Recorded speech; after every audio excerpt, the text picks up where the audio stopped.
Good evening, Cleveland and Columbus sports fans. This is Jen B, and you're tuned in live to the show of the land right here on IE Sports Radio, your direct feed for all that is sports.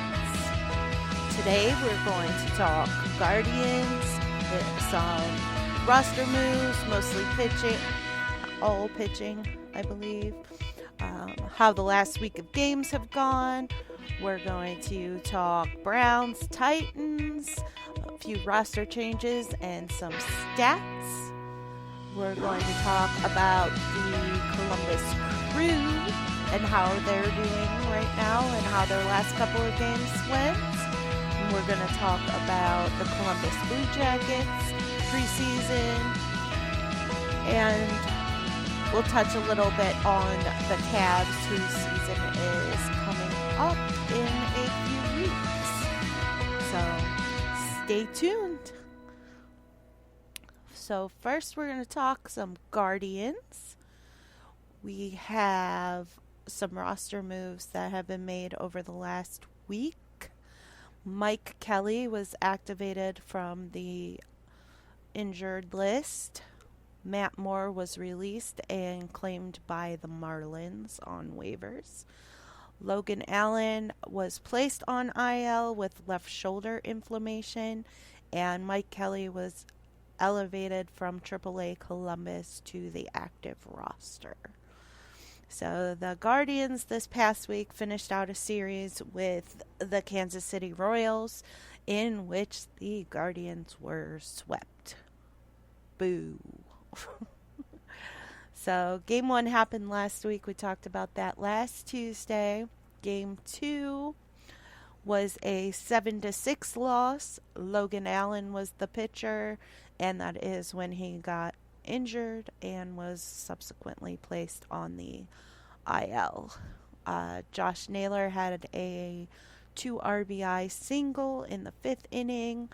Stephen Kwan had a 2 RBI triple in the 6th inning. Andres Jimenez had an RBI triple in the 7th inning, and Bo Naylor hit a home run in the 8th inning, but it just wasn't quite enough. They lost by 1 run. Bummer. Then game 3, Lucas Giolito pitched. He went 5.1 innings with 6 strikeouts. Jimenez had an RBI single, and Straw had a sacrifice fly in the 4th inning. Both of those were in the 4th inning, and they ended up, the score after the 4th inning was 2-3. Guardians were losing 2-3, and they ended up losing 6-2. So those were the only 2 runs that game. Next was a series against the Orioles, and they split that series 2-2. They came out in the first game with a win 5-2. Hunter Gaddis pitched. He only went 3 innings, so was mostly the bullpen in that game, and it was a scoreless game until the 5th inning. In the bottom of the 5th, Jose Ramirez had an RBI single. Then Josh Naylor had a sacrifice fly, bringing the score to 2-0. In the bottom of the 8th, Ramon Laureano had an RBI walk after the pitcher walked bases loaded. One of those was a hit batter, but the rest were 4-pitch walks. So it was crazy. Bo Naylor then had an RBI single. Gabriel Arias had an RBI ground out. The end of the 8th, it was 5-2, which ended up being the final score. Class A came in and got save number 42, which ties his career high. And there's still a chance for him to break that career high. So let's see if he can do that. Then game 2, they won 9-8. Shane Bieber returned to the mound for his first game back, and he went 5 innings and had 5 strikeouts. He was on a pitch count, so that's why he only made it 5 innings. I believe he was on a 80 or less pitch count, and I think he was at like 76 at the end of the 5th.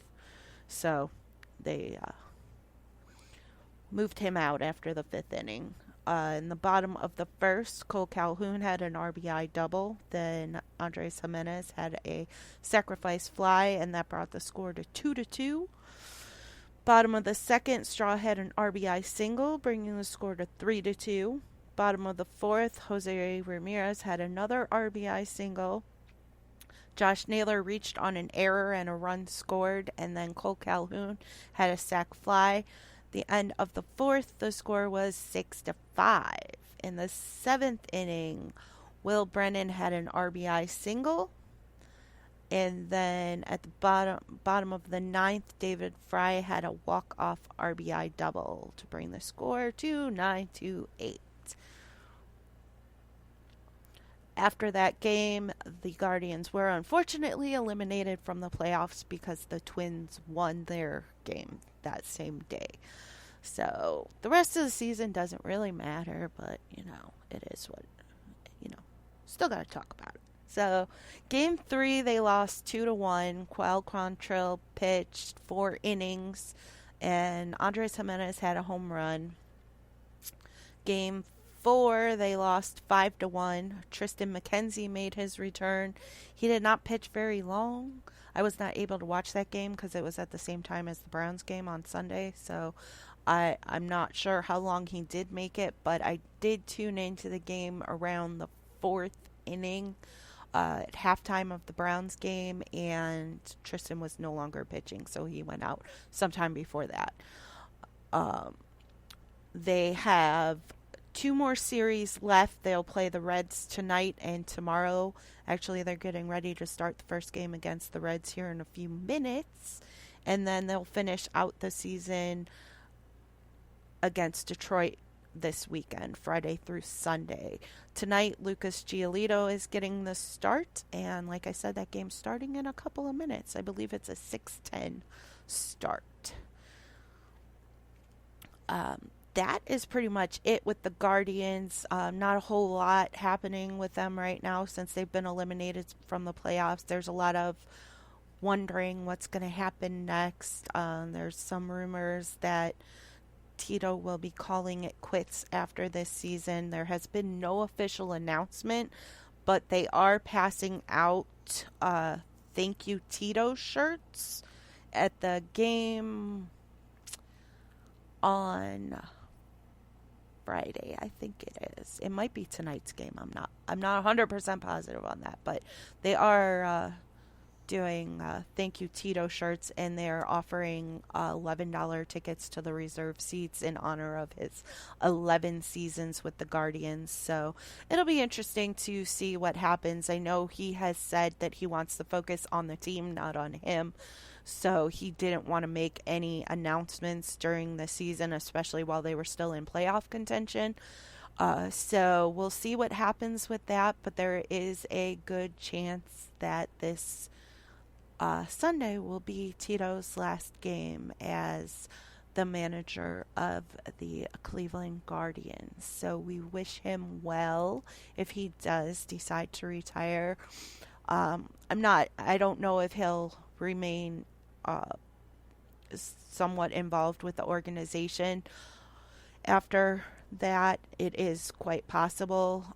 He has had some health issues over the last few years, so that's a big reason on why he is considering moving on.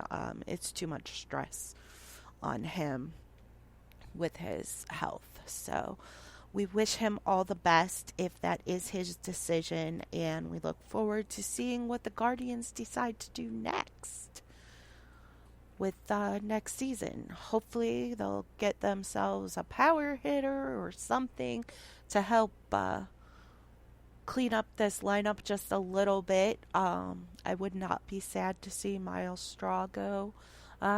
He's had some spectacular plays in the outfield, but he's not the greatest hitter. He's also had some spectacular errors in the outfield, so I would not be sad to see him go. Stephen Kwan is amazing. I really like Will Brennan. I kind of hope that they re-sign Ramon Laureano. He has been a pretty nice spark since they got him right after the trade deadline off of waivers. Cole Calhoun also has been a good step in since they signed him just after the trade deadline. So we'll see what they end up doing. But I really, love Josh Naylor. Jimenez is an amazing second baseman, like out of this world. Some of the plays he makes. I really like Bo Naylor at catcher. He's pretty much everything you could ask for. He can hit pretty well compared to the other catchers that the Guardians have had over the last couple of seasons. He's young. Uh, Stephen Kwan, also very young. Will Brennan, also very young. Jimenez, very young. Josh Naylor's 26. And, of course, Bo Naylor's his little brother. So it would be nice to keep them both around. And we'll see what they end up doing with shortstop. Arias has been playing it most of the time. They also have Tyler Freeman, who plays third and short, occasionally second when the regular players need a little break. Of course, we've got Jose Ramirez for the future. I'm not 100% positive how long they signed him, but I want to say it was like 10 years. So he'll be around for a while, and so we'll see. But a couple of spots that they need to solidify for sure after trading Ahmed Rosario.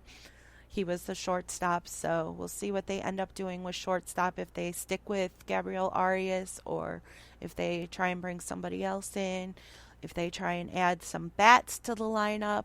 The pitching is great. Like, most of the pitchers this year are rookies, so we should be good on that front. But I'm sure they could use some bullpen help. Everybody can use bullpen help from time to time, and it would be nice to have a couple extra guys that have starting capabilities for when there's injuries, like there have been, and not having to have one game every 5 games be a bullpen game. So we'll see what happens, but it's almost the end. So we'll talk about that next. We'll talk more about that next week, and I'm going to take a short break because that wraps things up on the Guardians, and then I will be back to talk about the Browns on the Show of the Land with Jen B on IE Sports Radio, your direct feed for all that is sports.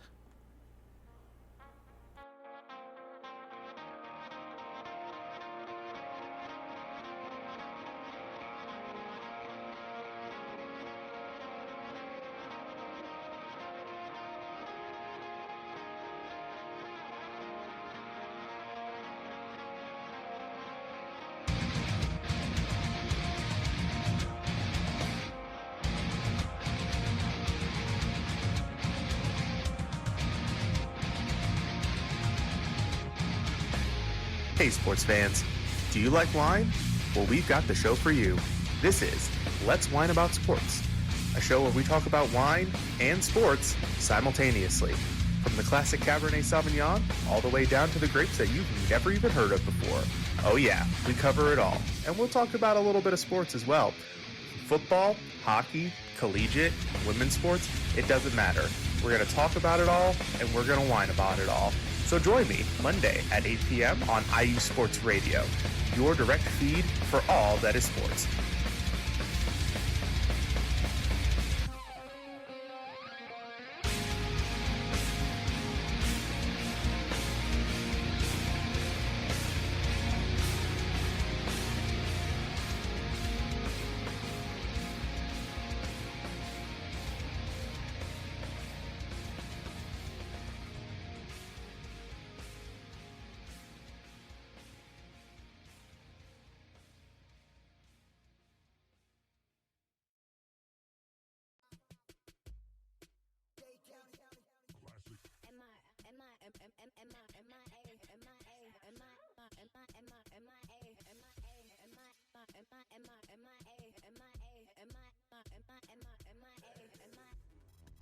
Welcome to the 305, aka the Magic City, and this is Magic City Scoreboard. I'm your host, JB, and right here we're going to talk anything Miami.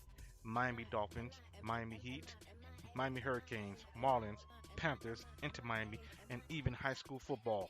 So join me once a week right here on Magic City Scoreboard on IE Sports Radio, your direct feed to all that is sports.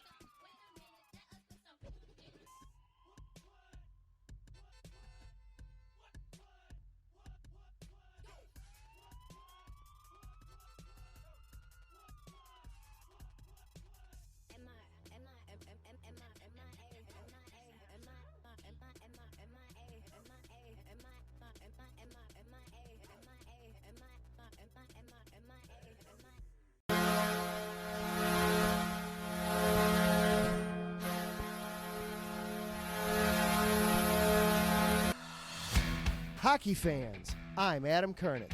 And I'm Zach Puplis. Together, we are the newest version of Hockey Talk on IE Sports Radio, The Neutral Zone. Zone.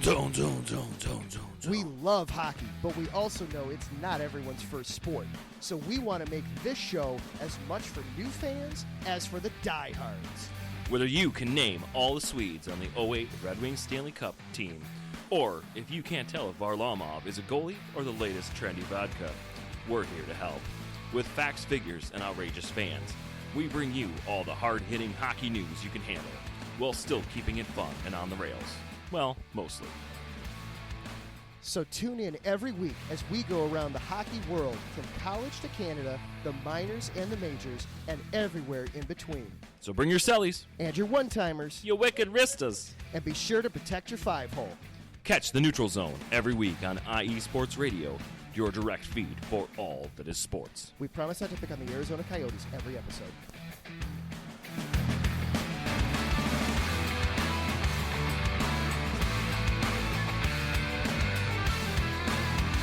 You're back live with Jen B on the Show of the Land right here on IE Sports Radio, your direct feed for all that is sports. So it's time to talk some Browns. So the Browns re-signed Kareem Hunt in the wake of Nick Chubb's injury.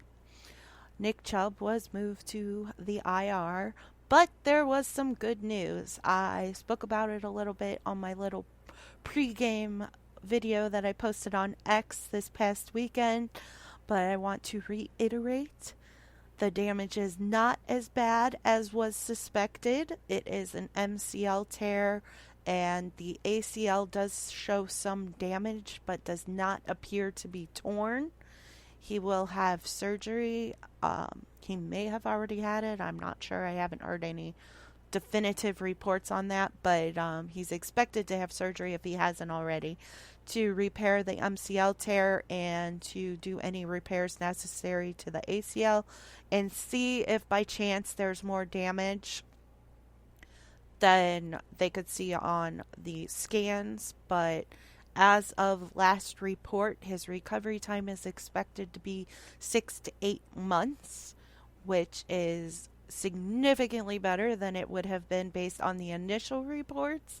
Initial reports had him requiring 2 surgeries, which would have had him out for a minimum of a year. So if he could return at all, it was a possible career-ending injury based on initial thoughts. So this is great news, and it does sound like we will have Nick Chubb back for the 2024 season, and he should be ready for training camp. So that is amazing, amazing news. Taryn in the chat, who does our SoCal Supreme Sports Show and also Set Point, the volleyball show, says, I had a feeling the Browns would bring back Hunt. So did I, honestly. When Nick Chubb went down and I knew that Kareem Hunt was still available out there, I was like, it makes the most sense. Of course, the Browns did their due diligence and had him come in for a tryout and make sure that he was in game shape, since he has not been with the team since last season when he was with the Browns. He was a free agent after the season, and he did have some meetings with teams, but nothing came to fruition. So he was still available, and it just, of course, made the most sense. He knows the offense, he knows the players, he knows, the coaching staff, he knows the team, with the exception of the changes on defense, but, he doesn't play defense, so not a big deal there. So that was, definitely made the most sense. Another thing that happened this past week, former Browns linebacker Christian Kirksey announced that he was retiring after 9 seasons. He was recently cut from a practice squad. I do not recall which practice squad, but after that, he decided to retire. He was the Browns' 3rd round pick in the 2014 draft, and he played for the Browns for 6 seasons. He was a big fan favorite. He coined the phrase dog check, and he would post it on Twitter like every game day, and fans would respond, and everybody loved him. We were sad to see him go when his time was up with the Browns, but he was getting older, and it was time to bring in some new blood. After the Pittsburgh game, Joel Bitonio hit 100 consecutive games started, and Amari Cooper recorded his 600th career reception. So some little milestones for those two. Greg Newsome hyperextended his elbow during the Steelers game and was ruled out for the Titans game. And now we will get on to the Titans game. And Taryn in the chat says that was a big win for the Browns in more ways than one. Yes, it was. We needed it so bad after that devastating game in Pittsburgh. And that game was devastating on so many levels. Of course, top of the list is Nick Chubb's injury, but it was just a debacle. It was a dumpster fire. A dumpster fire. That's what we're going to call it. It was a dumpster fire. It was terrible. But on a positive note, the defense only allowed 12 points. The offense allowed 14, but the defense only allowed 12.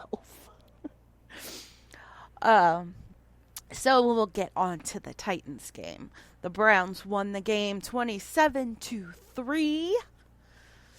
Started out with the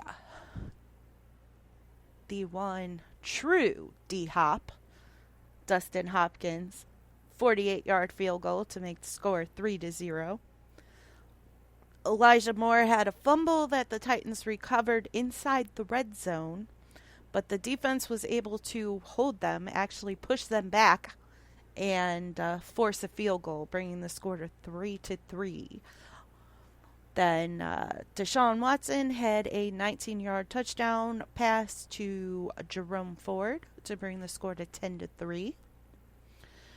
Garrett and Okoronkwo combined for a sack to force a punt on the Titans.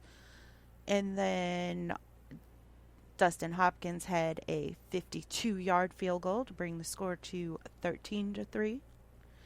Garrett had a sack at the end of the half that prevented the Titans from being able to score before halftime, which was amazing since the score was only 13-3. So we went into halftime with a 13-3 lead. After halftime, the Browns forced, I believe it was a 3-and-out. I did not write it down, so I'm not 100% positive on that, but I'm pretty sure it was a 3-and-out. They may have gotten a first down. I'm not positive, but they didn't get very far. Then Jerome Ford had a 3-yard touchdown run to bring the score to 20-3. Alex Wright had his first career sack on 2nd and 2, followed by a Myles Garrett sack to force another punt. Then Deshaun Watson to Amari Cooper for a 43-yard touchdown to bring the score to 27-3. And somewhere in between there was another pass to Amari Cooper that should have been a touchdown that the refs completely screwed up and blew the whistle on, and said that he stepped out of bounds. He did not, in any way, shape, or form, step out of bounds. He was nowhere. I mean, he was a good foot from the sideline, and the ref was like right there, so no clue what happened with that. Obviously, they had blinders on or something. I don't know. But Deshaun Watson finished the game with 27 out of 33 completions for 81.2% completion percentage, 289 yards, and 2 touchdowns. Myles Garrett had 3.5 sacks. The defense was, once again, amazing. In 2 home games, they have held both opposing teams to 3 points. 3. So, that's pretty spectacular. And, on top of that, in both of those games, they held both offenses to less than 100 yards. They held Joe Burrow and the Bengals to 82, I believe it was, and they held the Titans to 94. They held Derrick Henry to 20 yards rushing. So, the defense is looking tough. So, looking forward to this next matchup. We go up against the Ravens at home. So, we have a nice little home stand going on right now. We had the Titans game at home, then we have the Ravens, then we have the bye week, and then we play San Francisco at home. San Francisco is going to be a test, but going into it after the bye week and at home. So, looking forward to that game. But first, the Ravens. Let's not get ahead of ourselves. First, we will be facing the very injured Ravens. So, looking forward to this game because the last few years, the Browns have not played that great against the Ravens. I mean, they've had a couple of solid games, but they just struggle to come out on top. So I'm really looking forward to seeing how this new defense handles Lamar Jackson. I mean, they handled Derrick Henry, but the last couple of times the Browns have played the Titans, Derrick Henry hasn't really been an issue. So that wasn't all that surprising. I mean, he got benched, I believe, the last time we played the Titans because he fumbled like at least twice. It might have been more than that. But, so I'm looking forward to seeing how the Browns do against Lamar Jackson. So we will see that on Sunday. So go Browns. And hopefully Deshaun Watson can keep up at the pace he was going at with the Titans. Maybe even get a little bit better. Get a little bit more on target. A little more confident and a little more comfortable. And start making some more completions. And hitting the wide receivers, spreading the ball around a little bit. Most of the passes on Sunday were to Amari Cooper. There was 1 or 2 to Njoku, 3, I believe, to DPJ, and then there were a few plays with Elijah Moore, and then, of course, Jerome Ford. Kareem did play in the game some. He didn't do a whole lot. It was his first week with the team, so that's not surprising. I expect him to have a bigger role going forward, but Jerome Ford is running back number 1, even with Kareem added to the mix. So we'll see what happens with that, but I expect to see Kareem Hunt in, especially on like third downs. So we'll see how they end up using him. When it was him and Chubb, he was like the third down back. If Chubb broke a huge run and needed a break, then Kareem would come in and things like that. So we'll see how they end up using Kareem. He is a good pass catching running back, so I expect to see him on some pass plays. Jerome Ford is also a pretty solid receiving back, so I would not be surprised to see them both out there as receivers either. So, we'll see what happens. But Kareem Hunt is very good in run blocking and pass blocking as well. So I would not be surprised to see him get a lot more snaps, even if he's not going to be touching the ball, just because of the added blocking ability there. Because Harrison Bryant, not good at blocking. Also not that great at catching. So it's kind of a useless tight end. David Njoku holds his own in both aspects. I don't know enough about Jordan Akins to say one way or the other. He can catch, I know that. I don't know how he is in blocking. I don't believe he is a blocking tight end. So I would expect to see, Kareem Hunt get some of those snaps as like a blocking tight end or in the fullback position possibly. So we'll see what they end up doing. But a couple of roster moves were made today. The Browns cut Tristan Hill and Hassan Hall from the practice squad and signed tight end Devin, and I don't know if I'm saying this right, but I'm just taking a wild guess, Asiasi. That's how it's spelled, so I guess. He was with the Bengals last season. And then they signed running back Deion Jackson, both to the practice squad. So we shall see what happens with that. But I thought it was interesting that they cut Hassan Hall. I thought he played fairly well for an undrafted rookie free agent in preseason, but apparently the Browns aren't that high on him. Also, with the Browns, they have allowed in 3 games only 21 total first downs by opposing offenses.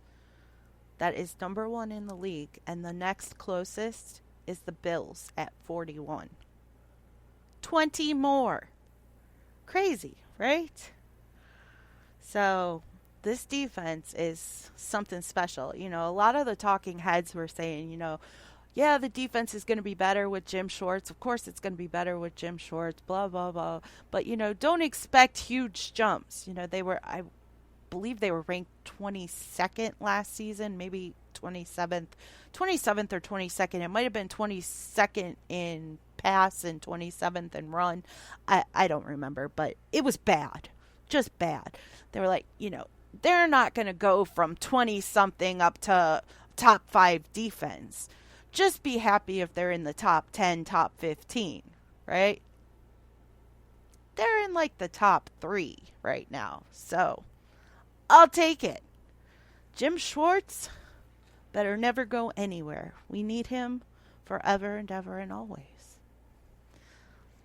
But yeah, so let's see. Before I jump fully on that Jim Schwartz bandwagon, let's see how they handle Lamar Jackson. But that is about it with the Browns for right now. We will talk more about the Browns next week, of course, about the Ravens matchup. And, of course, if they make any more changes or if there's injuries or updates on injured players or anything like that, we'll talk about that next week as well. But I will be back shortly, and we will talk college football, Columbus Crew, Columbus Blue Jackets, and just a little brief statement on the Cavs. So you will be back with me, Jen B, on the Show of the Land on IE Sports Radio, your direct feed for all that is sports.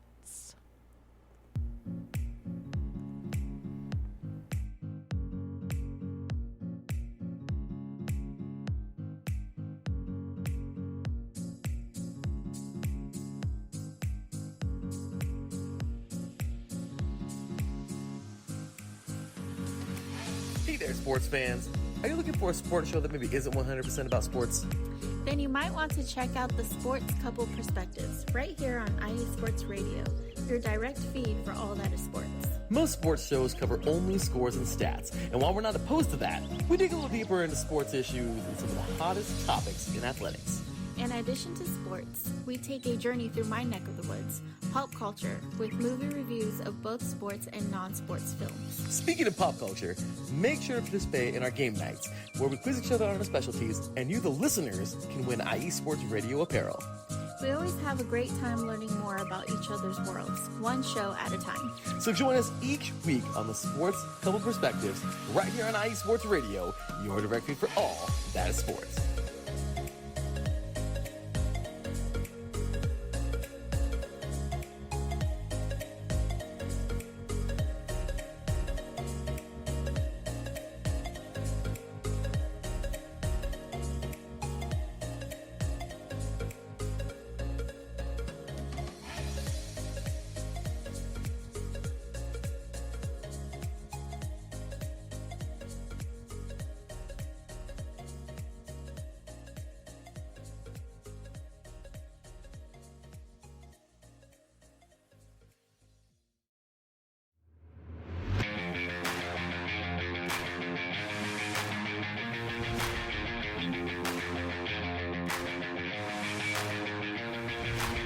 What's happening, sports fans? Are you a fan of Southern California sports? Are you looking for a show hotter than a hot summer day in California? Then look no further than the SoCal Supreme Sports Show, where I talk about all things Southern California sports. That's right, all sports teams from Southern California. From the hard-hitting tackles of the NFL, to the killer crossovers and big three-pointers of the NBA and WNBA, to the grand slams of the MLB, to the bone-chilling goals of the NHL, and to the booming kicks of the MLS, the SoCal Supreme Sports Show has it all for you. Oh, and let us not forget about the college sports as well. So join me, Taryn Rodriguez, every week here on IE Sports Radio, your direct feed for all that is sports.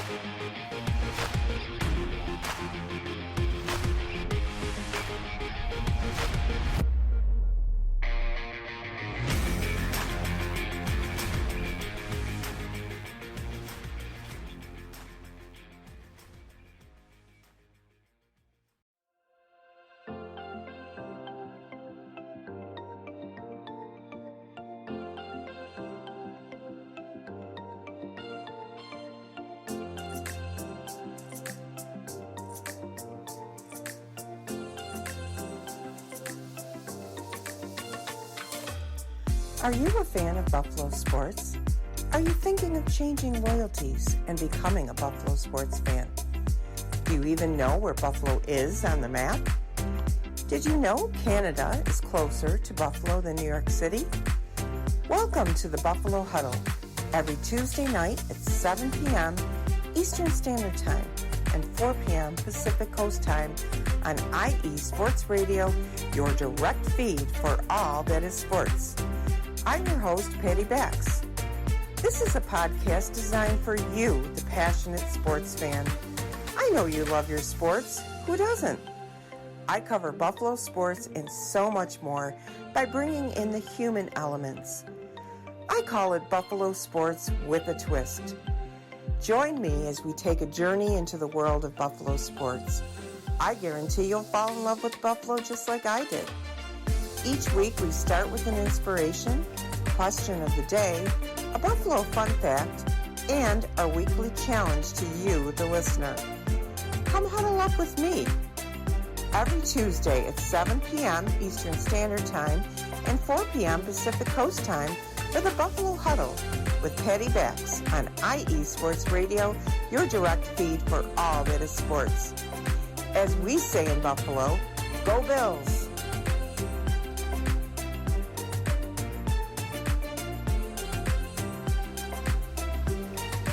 You're back live with Jen B on the Show of the Land right here on IE Sports Radio, your direct feed for all that is sports. Want to give a couple of shout outs to some people in the chat. Larry B is in the chat, Mikey Two Guns, and Adam Karnick. Hi guys. Adam says things feeling up in Cleveland, I imagine. Well, where football is concerned, yes. Yes, definitely. After that Titans game, we are definitely feeling much better than we did after that Steelers game. Adam does our Chicago shows. or Chi-Town Weekly.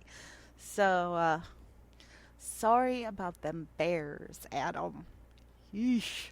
But at least you're not the Broncos. So let's talk about some college sports. We have Ohio State played Notre Dame, their first real test of the season. And like I had to, I'm going to make you wait until the end to see who won. I mean, you may already know, but so on the first offensive drive for Notre Dame, Ohio State's defense held them on 4th and 1 at the 20.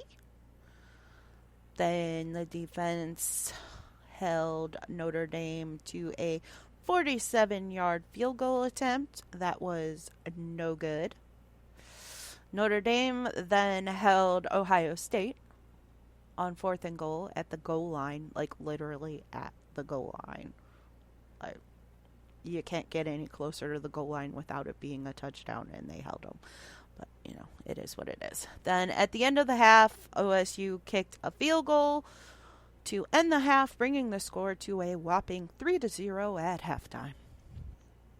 First drive of the second half, the defense again held Notre Dame on 4th and 1, and then had a 61-yard touchdown run by Trey Henderson to bring the score to 10-0.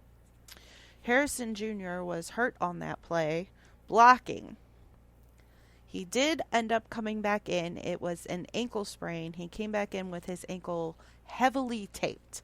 So thankfully he was okay. It did not appear to be anything significant. They did do x-ray and there was no visible damage. So hopefully he's good to go for the next game. Notre Dame then had a 1-yard touchdown run to bring the score to 10-7. Notre Dame got another touchdown with 8 minutes 22 seconds left in the fourth quarter to bring the score to 14-10. Trainum had a 1-yard touchdown run with 3 seconds left in the game to win 17-14. So Ohio State came out on top. Barely, but they did. And won 17-14. It was a good game. It was a very hard fought game on both sides. Kyle McCord looked good. He held his composure pretty well. Notre Dame's defense had the receivers covered most of the game. He had nowhere to go with the ball. But they did finally start breaking some runs, which helped. Next week they're on a bye week, so there will be no OSU next week. Ashland played Tiffin and lost 55-30. Next week they are at Ohio Dominican. Akron played Indiana and lost 29-27 in 4 overtimes. And next week they will be playing Buffalo.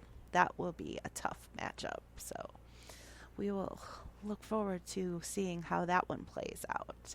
Mount Union completely destroyed Muskingum 74-7.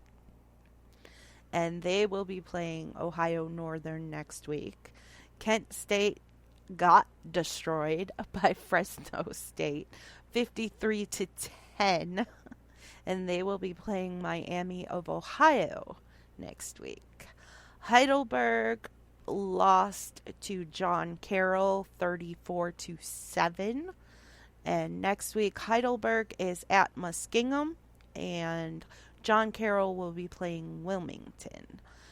Youngstown State was on a bye week. And they will be playing Northern Iowa.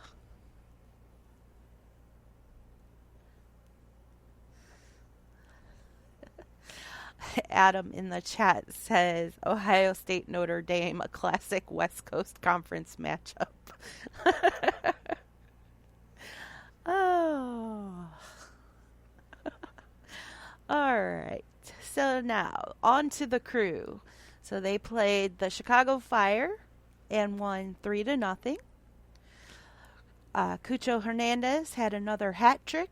He scored all 3 of those goals within the first 23 minutes of the match. The first 2 were penalty kicks, and he is the second fastest to reach a hat trick in MLS history. And that is his second hat trick of the season. With that win, they clinched a playoff berth. And then they played FC Dallas. FC Dallas scored 2 goals in this game. 1 for the crew and 1 for themselves. So it was a draw. Their next match is at Philadelphia on Saturday. And they are currently in 3rd place in the Eastern Conference and will be moving on to the playoffs. So we look forward to seeing that. Go Crew! The Blue Jackets started their preseason on Thursday. They had their first preseason matchup on Sunday. They played actually 2 games. It was a split squad. They played the first game at 1 in Pittsburgh and the second game at 7 in Columbus. The first one, they lost 3-2 in an overtime shootout. The second, they won 4-3, also in overtime.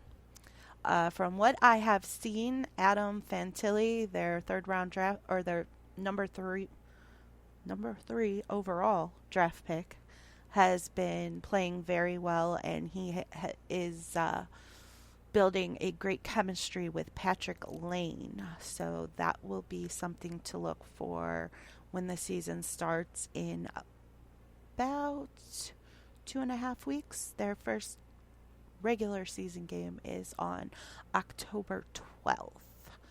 Their next game is tonight, and they are playing the St. Louis Blues, and then they play again on Saturday against the Buffalo Sabres, and on 10/2, which is Monday, against the St. Louis Blues again. And there are 16 days until the season opener, so we look forward to that. There will be some more hockey coming up. The Blue Jackets are playing very well. They did also make a bunch of roster changes after Pittsburgh. And those changes are they released from tryout contracts Nicholas DeAngelis, Kocha Delic, Gunnar Kinnenberg, Joe Leahy, Sean McGurn, Nate Schnarr, Jackin Smallwood, Alden Spellacy, and I have no idea how to say this, so I'm just going to guess. Oasis Weisblatt.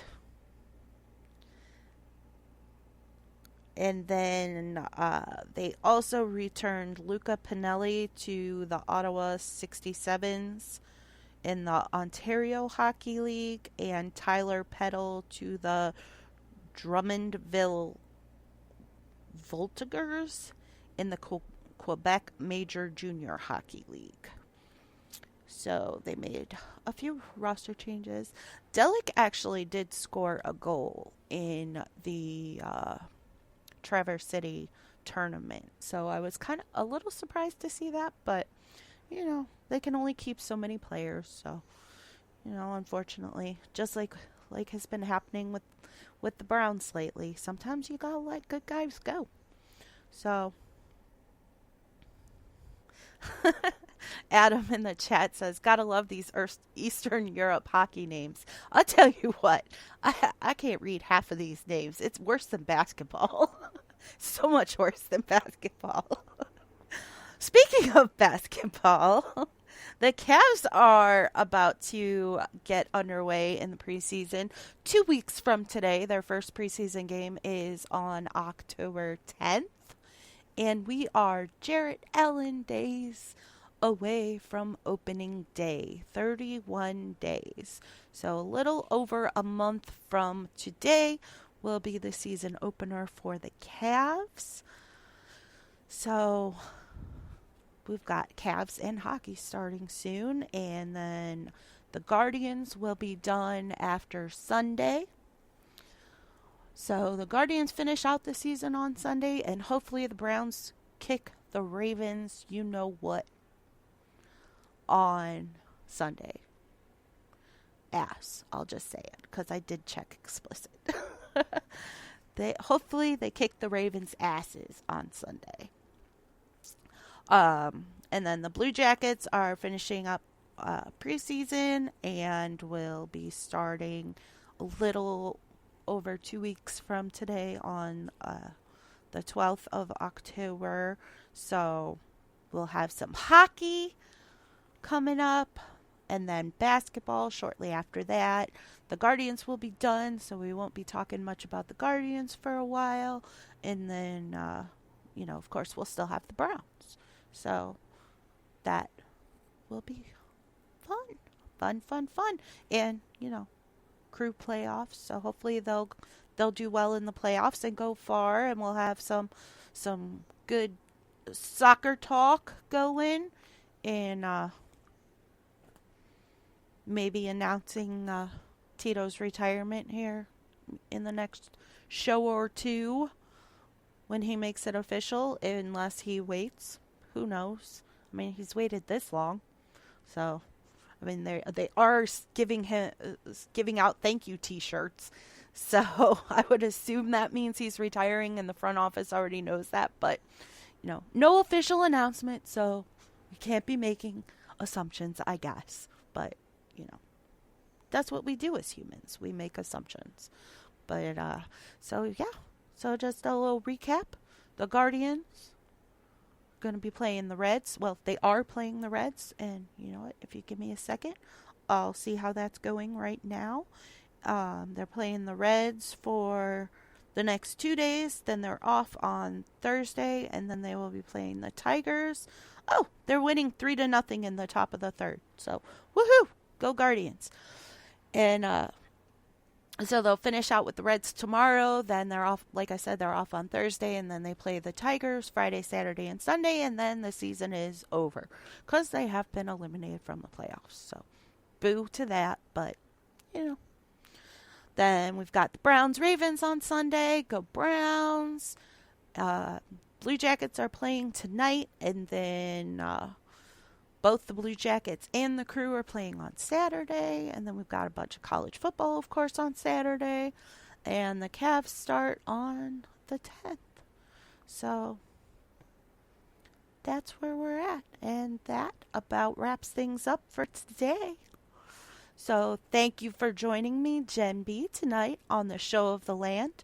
Be sure to follow me on X, Instagram, and Threads at Believe Land Girl.